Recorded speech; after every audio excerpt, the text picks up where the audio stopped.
Have you ever been in a space where you know exactly what you need to do, but you can't bring yourself to actually doing that thing? You know what I'm talking about.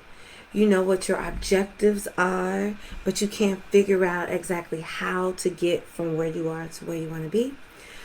So there's some things that may be going on internally that we have never really addressed.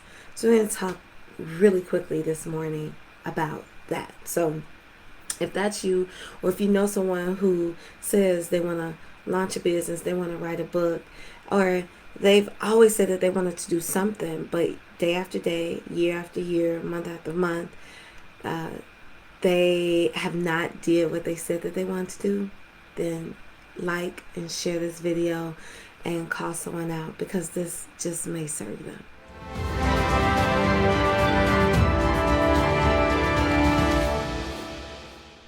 In my last degree, shout outs to WGU and Wright Graduate University, because while I have obtained several degrees, I feel like there was a missing, right? As I said before, like I would consider myself a go-getter, someone who's willing to get up and do the work. But when it came to actually launching my business and starting my business on purpose, and not just having a business where I'm referred to other people and, I just kind of show up and do the work, but actually being a person that says, I am an entrepreneur, I am a business owner, I am, building my coaching practice. That meant something to me, having that title. Because growing up, I don't know if you are like my situation, but I grew up being taught to go to school, get good grades, and then go out and get a good job. And I did that. I worked for several, big companies. I was a scientist. I was a project manager. Like I did some great things. So I honored what I was told and taught to do. And I did that until it just didn't work for me.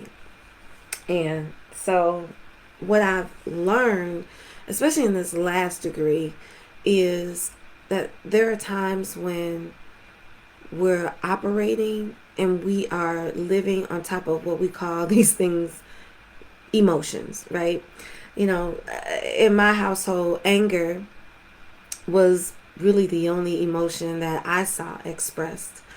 And so when all these other things like fear, hurt, sadness showed up, I didn't even know what those were. Like I knew what it looked like for someone else, but what did it really look like for me?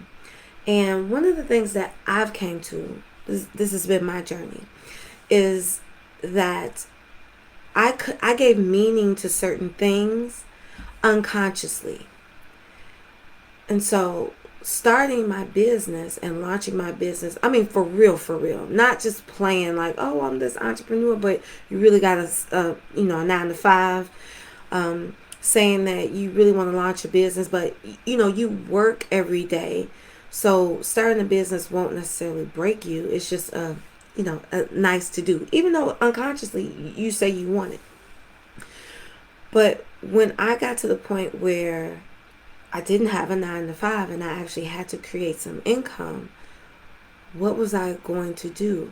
Because I could not fake the funk any longer and say, yeah, I want to start a business when there's no income coming in.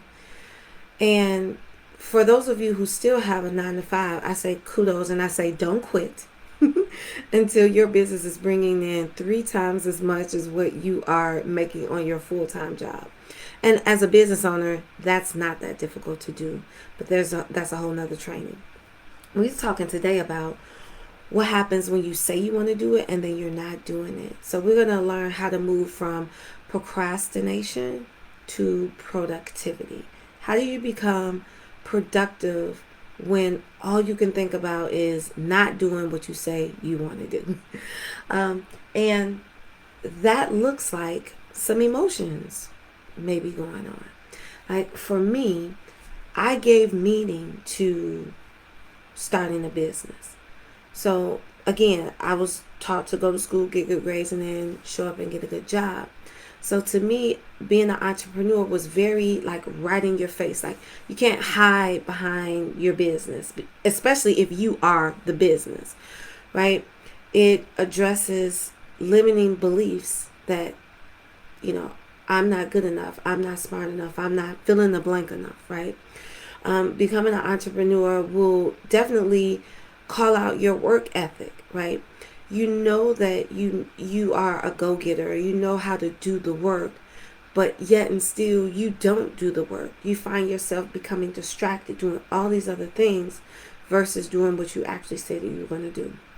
So, you know, psychologists, scientists alike say that there are these, neuroscience says that there's a connection between your thoughts and your emotions. And, you know, we can look at distractions and say, oh, the distractions are the devils, but psychologists Matthew Kennisworth and Daniel Gilbert found that it's actually a human trait to be in a conscious state of distraction because we have so many different things going on. Like it's challenging to filter certain things, so we automatically go into this habit forming and we look to associate things. So with this whole human trait of being able to associate certain things so that we can quickly get to a bottom line, when we have these feelings of fear, hurt, anger, sadness, or joy, we've collectively put fear into a certain spot. And we know exactly, oh, these things create fear. And we already have an automatic defense mechanism to that fear. So, and it's different for everyone. I can't go through all of the different ways that you show your disempowering beliefs or how you respond to fear. But know that most often, if you're not doing what you say you want to do, there's a meaning that you've put to that task, and there are emotions that are stirring that you don't want to address.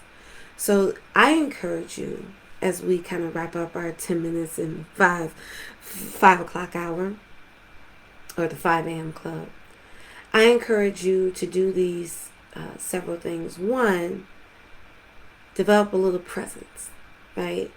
You know, there are a lot of trainings and different people who talk about presence. Amy Cuddy, right? Oh, that book fell down. Oh, here we go. Amy Cuddy, Presence. That's a great book to read. Presence also comes in the cusp of mindfulness. You may want to talk or read things from Ellen Langer, who is phenomenal in the conversation of mindfulness. And in the process of doing that, these are 4 steps that I recommend. One, when you're looking to get something done, time chunk, right? Make sure that you are in a space where you just break it down. Okay, this 30 minutes, I'm going to do blank, whatever it is. And so that's number 2, set a specific goal in that time chunk. Okay, so 1, I'm going to do for 30 minutes. 2, I'm going to set my outline for this next 30 minutes. 3, become fully engaged and present. We're talking about mindfulness. We're talking about presence, right? Exactly. This is what I need to do. And protect yourself. Protect that time. Protect yourself from distractions. 10 minutes before, start turning off notifications. Make sure that you are completely focused on what it is that you need to do. Turn off your phone. Like, remove all possible distractions. And then 4, set your mind to work mode. Like, you know, going into this time chunk, this is what I need to get done. But I also encourage you in the 10 minutes before the time chunk to address whatever emotions that are coming up that might create the distraction. Oh, let me go clean. Oh, let me do this. Oh, let me do that. Because our thoughts will take us out the game. So don't allow your thoughts to take you out of the game. And that is it, ladies and gentlemen. This is your girl, Dr. Tonya Biglow, coming to you live in the 5 a.m. club. I want to say peace. I want to say have a great day on purpose, because you can if you want to, and it's your choice. Bye-bye for now.